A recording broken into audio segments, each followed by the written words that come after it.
If you could ask God for anything right now, and if it could just be one thing, do you know what that would be?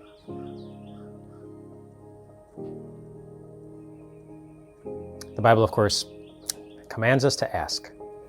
Commands us to ask. It says, ask and it will be given, seek and you will find. And the Bible says, the reason you may not have something good is because you didn't take the time to ask for it yet. You do not have because you do not ask. And the Bible does that, keeping in mind the truths about who we are through Jesus. And we are God's children.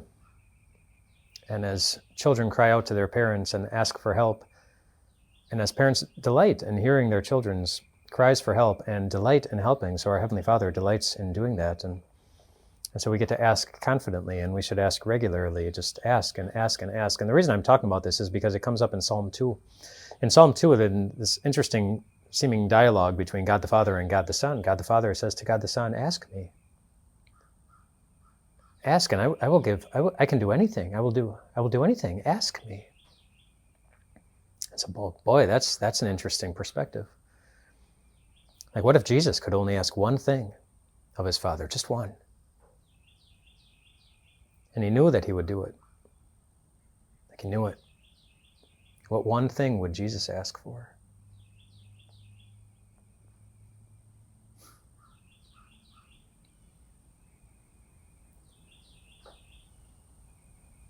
He would ask him to love you. We know that because that's what he did. On a night where he actually asked for two things. Remember in the garden? As Jesus knew what was coming on the cross and how awful it would be, he prayed. He asked that God would take it away. He didn't want to go through with it for the same reasons you and I wouldn't want to go through that awful pain. So he asked that his Father would find another way, but he also asked for something else. He said, not my will, he said, but your will be done. He asked that God's will would be done. And he knew how his Father was going to answer those prayers because he couldn't say yes to both of them.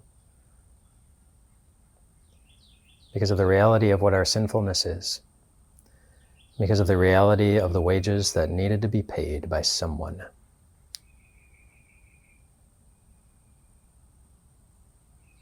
He knew his Father was going to love you.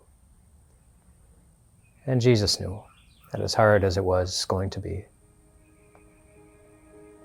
he was going to love you too.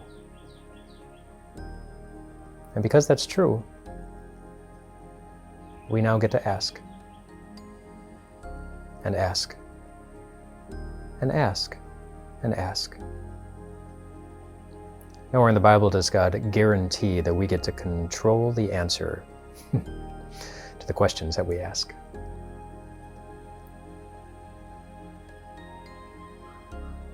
But we do get to remember that whatever we ask, whatever questions or requests we present to our Father, it will always be answered with perfect love for you. So ask. And then rest well tonight, my friends.